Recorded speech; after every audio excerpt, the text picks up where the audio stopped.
Well, meanwhile, the Washington Post just reporting that DHS's so-called Disinformation Board is being paused, and Nina Jankowicz, the person tapped to be the leader, is considering leaving. Let's get reaction now from Republican Attorney General from Missouri, Eric Schmitt. This is fascinating stuff. And by the way, this Washington Post piece is written in such a fawning way towards the whole idea of what a lot of people call a truth ministry, or Orwellian truth ministry rather than disinformation efforts. How the Biden administration let right-wing attacks derail its disinformation efforts, reads the headline of the story. And Jankowicz is written as some kind of hero, saying she has been subject to an unrelenting barrage of harassment and abuse, while unchecked misrepresentations of her work continue to go viral. Well, in fact, Ms. Jankowicz had been putting out disinformation of her own. That's not right-wing attack. That happens to be a fact. I, for one, am glad to see this thing go, or at least pause. Are you? Yeah, absolutely. This thing needs to go away forever. I mean, this is Orwellian. It's dystopian.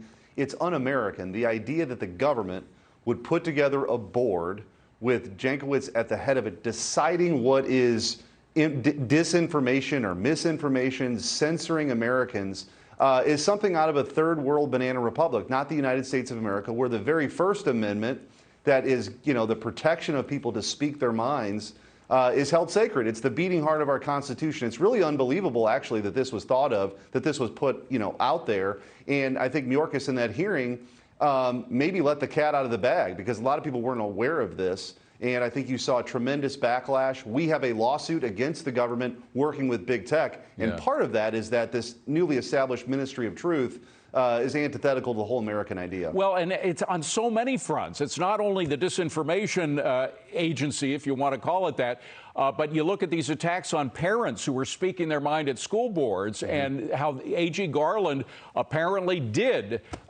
set groups of people on to follow these folks as though they were criminals, or even worse, terrorists.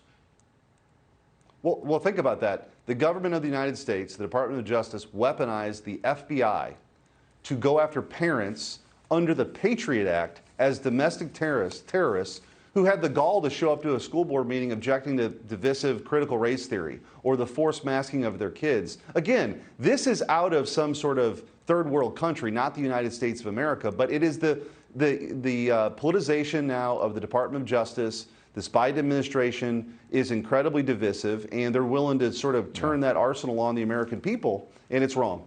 Well, your pressure and the pressure of a lot of folks who had questions about the Ministry of Truth, as it is otherwise known, had a lot to do with the pause. Let's hope it's more than a pause.